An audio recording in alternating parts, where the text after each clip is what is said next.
Sa'd ibn Abi Waqqas, the famous companion, we always quoted him, that he's the one whose dua was accepted.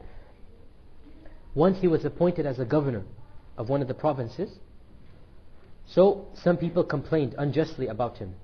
Realized he is one of the 10 Ashara Mubashshara bil Jannah. He cannot be unjust. Some people didn't like him and they concocted lies against him. So they complained to Umar. So Umar then sent messengers to the masjids and said, tell me, what are your problems against Sa'd? Why do you not like him? Every masjid that the messengers went to, they found nothing but praise. Obviously, he's one of the 10 companions. But in one masjid, one man stood up, one of the evil people. He stood up and he said, if you really want to know the truth, then know that Sa'd is not just in his rulings, nor does he distribute the money properly, nor is he easy with us. Pure lies. Pure lies. So when Sa'd heard this, he stood up and he said, Oh Allah, if he is lying, then make him blind, give him a long life, and make matters difficult for him. The narrator of this hadith, the one who heard it from Sa'd, he said, I saw this same man after a long time. His eyelids were drooping out of his age. They were like sacks of flesh because of his age. And his eyesight, he had become blind. And he would harass the young girls on the streets, tease them, touch them on the streets, out of a sign of disrespect. I mean, this is the worst of society. All of society hates him. Whenever someone asked him, what happened to you, oh so-and-so? He would say, the dua of Sa'd has been accepted against me. The dua of Sa'd has been accepted against me. In another instance, another of the Sahaba, Sa'id ibn Zayd, some of the evil people accused him of stealing their property. His neighbors basically, it was a woman, his neighbor, she said that Sa'id has built a wall unjustly, taking away some of my property as well. You know, in those days there were no GPS systems or whatever. There would basically be a wall demarcating the line, demarcating the properties. So she accused Sa'id of building the wall in her property, taking a significant portion of her property. Sa'id became angry at her and said, do you dare accuse me of stealing land when I heard the Prophet ﷺ say that he who steals land on the Day of Judgment, Allah will make that land darkness and put it on his shoulder, basically punish him by that very land? She said, no, you have stolen from me. And she took it to the court of law, the qadhi, and she accused Sa'id of stealing his land. And this was an unjust accusation. So Sa'id ibn Zayd said, Oh Allah, if she is lying, then make her blind and make her grave in that land. He didn't even go to court, he just gave her the land. He said, if you're going to stoop this low, then he just made a dua. Oh Allah, if she's lying, make her blind and make her grave in that land. Make that the cause of her death. So she became blind. And one day she was in that garden that she had accused Sa'id of taking. It was obviously Sa'id's own garden, but she had taken it that way. And she was trying to find her way. She got lost in the garden and she was trying to find her way out, and she fell down into a well, and they could not take her out of the well, so that became her grave for her. Dua of the mazloom is a powerful weapon. That is why when the Prophet ﷺ sent Mu'adh ibn Jabal, he said, beware of the dua of the one whom you wrong, because nothing can come between it. In another hadith he said, even the fasiq, even if he's evil, his dua will be responded to, because his evil will be against him, but that dua will be against you. Even if a person is evil, his dua, if he has been wronged, will be accepted by Allah. And this once again shows you who Allah is. Allah is the all-just, almighty, all-powerful. He will not allow oppression and injustice. Like the other hadith says that I quoted, Allah swears, by my honor and glory, I will help you, even if it is after some time.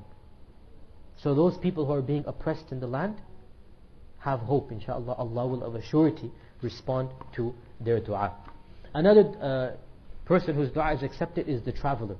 The traveler. The Prophet ﷺ said, 3 people the dua is accepted. The first is the dua of the one who has been wronged. The second, the traveler. And the third, the dua of the father for the son. So the dua of the traveler, especially when he is traveling for some good reason, like for jihad or for hajj or for umrah, for seeking knowledge. But even if it's not, just a traveler, as long as the reason is halal, his dua is accepted. Even if he's traveling for money, he wants another job. Allah's mercy, the traveler, he is cut off from family and friends. He has a difficult situation while he's traveling, cut off from his place of residence.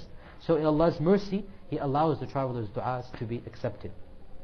Yet another case whose dua is accepted is the parent against the son or the daughter. And we mentioned this before.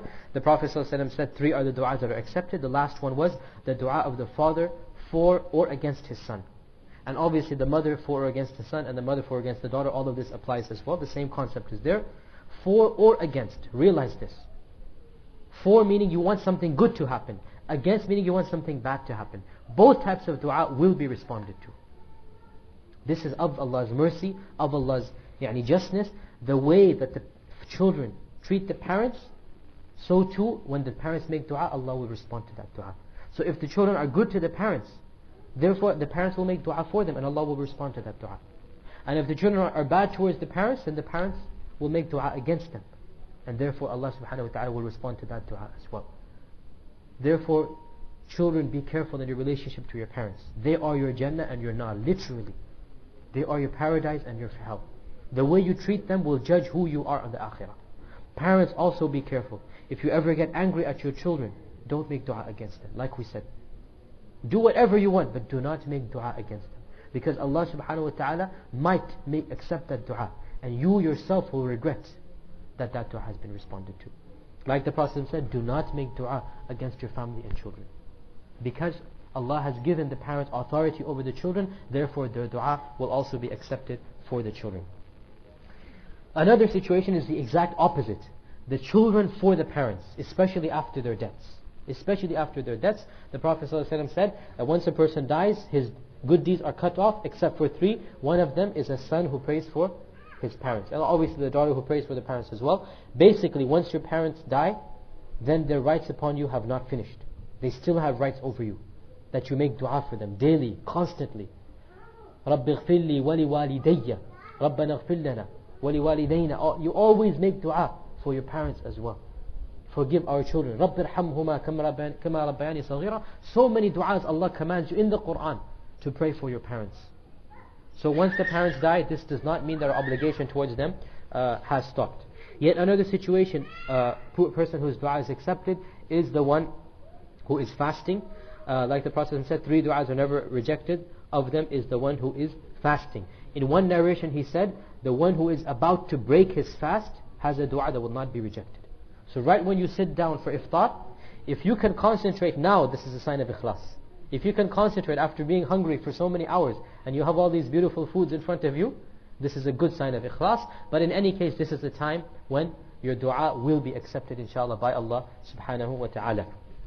Bismillahir Rahmanir Rahim. Alhamdulillah wassalatu wassalamu ala Rasulillah wa ala alihi wa sahbihi wa man wala.